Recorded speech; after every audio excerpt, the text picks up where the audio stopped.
I wanted to give a little tutorial about how this extractor works.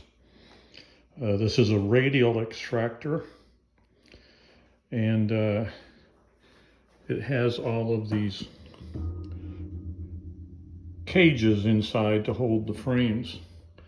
But what's interesting is when the bees build comb on a frame, all of these cells are slightly at an angle upwards towards the top rail. And it's about a 12-degree angle.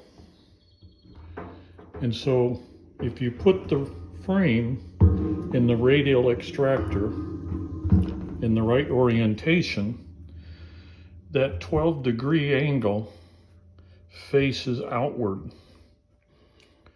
And as the extractor spins, and again, this is a very high speed, it flings all the honey out, which hits the side rails and drops down into the bottom trough. Now, some interesting features of this Hillco extractor, as you can see, the bottom is not flat. It has a dome shape from the center, which pushes all of the honey to the outside perimeter. And that leads it all the way around to the honey gate at the bottom.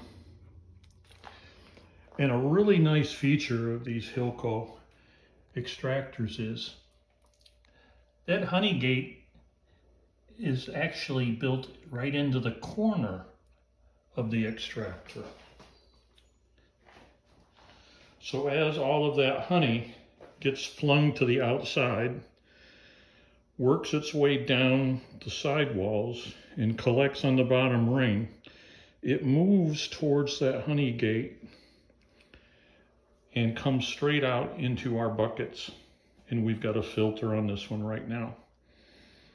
But some really nice features on these Hillco extractors that make life easier. You know, if the honey gate came out of the sidewall up here, you'd have to be tipping everything over to get the honey to come out and to actually empty it when you're all done extracting. It's all stainless steel, nice motor controls. You adjust the speed, and it's easy to clean, and very smooth running too. So, but that's how a radial extractor works.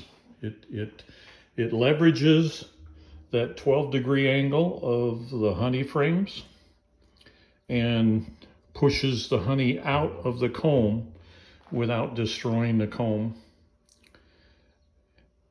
and works its way down, collects on the outer ring, and pushes out through the honey gate.